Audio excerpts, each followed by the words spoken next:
So what's the secret to teaching a good kids class? And how do we become a good teacher of kids? Kia ora, welcome to the Invisible Sensei podcast. This is a podcast about my experiences as a martial artist, as a student, as a teacher, as someone who from time to time has stubbed their toes on the problems of the world and kind of gone, what am I doing this for? Please take time to check out the link in the description. It will take you to our YouTube channel and also to our profiles on social media, which you're most welcome to check out and contact us on. We also have a wonderful merch shop where you can grab cups and a couple of other things if you're wanting to support the podcast, or if you're wanting to support it more directly, we have a link that you can do that also.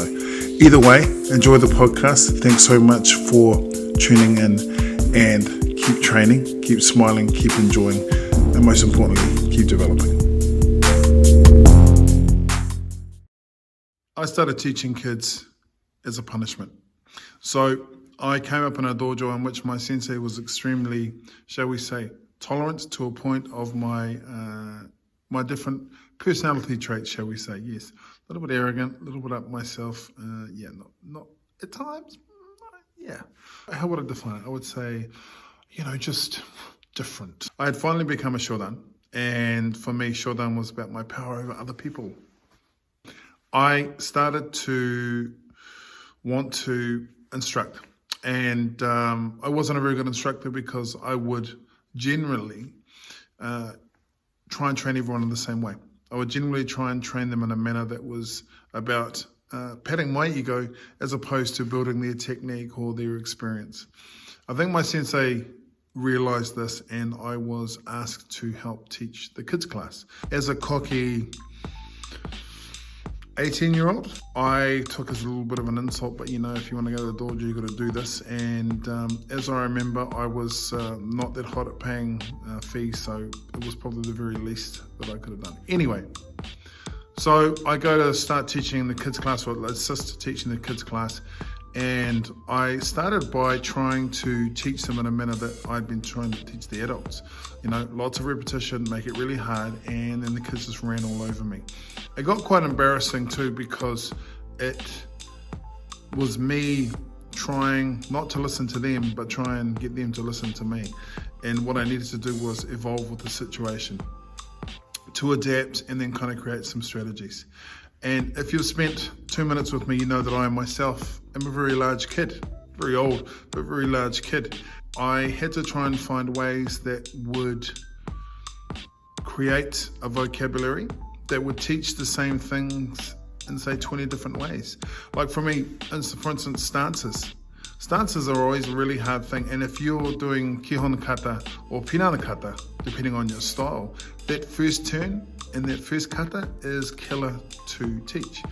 Also, things like being able to close your fist properly, like just being able to make a fist and getting people to tuck their thumb, man, that is a pain in the A. It took me a while to kind of get the hang of it and kind of come up with different ways of doing it. And over the years, if you're a practitioner, particularly of karate, you'll know there's lots of different ways of doing this and achieving this.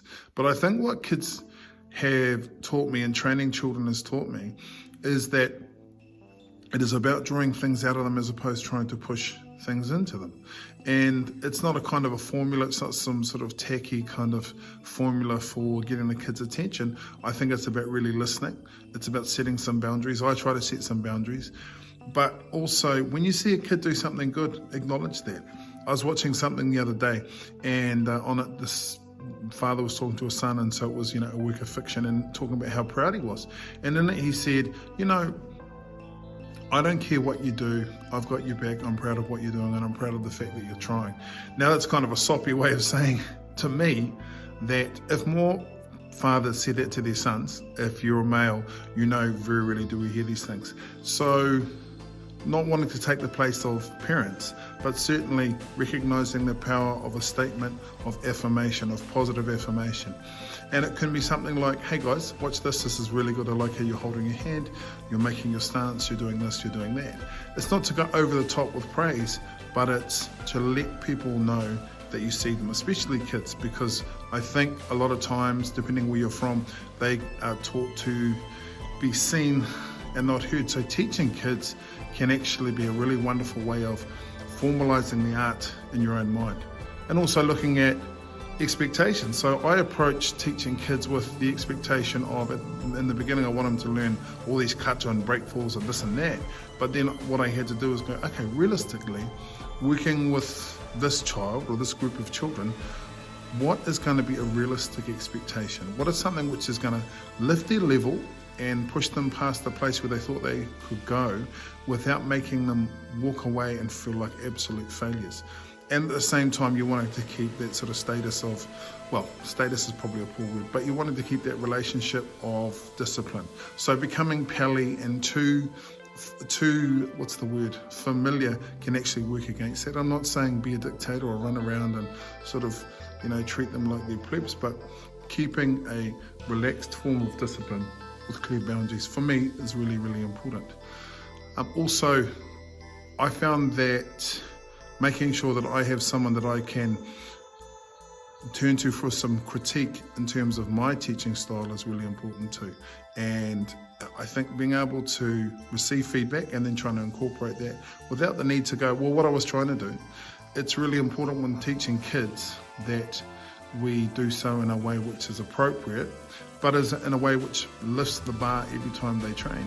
Now, for me, I'm very lucky in that I'm not a professional instructor, so when we're here in the dojo, I'm not thinking about bottom lines. And I'm not saying people who are professional instructors thinking about bottom lines, but there's obvious considerations. So my gradings tend to be for junior and senior as and when I kind of feel in consultation and conversation with other senior members of the dojo when someone is ready to receive that. I think there is a delicate balance to be walked when it comes to grading kids just because they're there. I think you rob the child of something, of a learning experience, possibly, or if you're too hardcore and you're going, right, you've got to know this and you've got to be able to do the splits and all these sort of things, you send the wrong message as well. It starts to be a bit of elitism. For me, the kind of martial arts that I want to do is the kind where people are constantly looking at pushing their personal the personal limits and coming away feeling that they've had a good session, they've learned something. Sometimes it's more, sometimes it's less, but I think it's really important that people enjoy their training. And that's not to say make it easy, and with kids especially, but I think it's important to acknowledge discipline when you see it because it encourages. I think it's important to find a good balance between your expectation as an instructor and their capability as children, and at the same time find somewhere in the middle to meet. Some of the best drills, some of the best experiences, and some of the things which when I teach seminars and things like that, skills and abilities that I've learned from the kids while teaching kids are things that I still learn today. So, as I said, I'm a big kid. So I look to try and use what's within their culture, what's in out front of their mind in terms of maybe it's pop culture kind of references, or to speak about cartoons and this and that, or I don't know, Star Wars, all that kind of stuff. You can use that sort of stuff to your advantage if you do it properly. But I think it's really important to find your formula and to know that along the way you're going to make mistakes. You're going to say and do things that probably are going to hit or miss. Try and keep and improve the things which land well.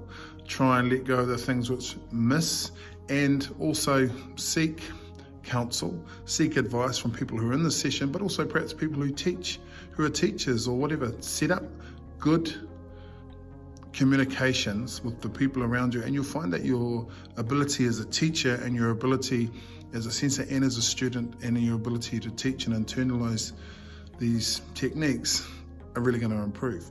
The problem kind of tends to arise, at least for me, when I try to be something that I'm not. I try to enact a certain sense of principles or way and try and be a bit of a dictator.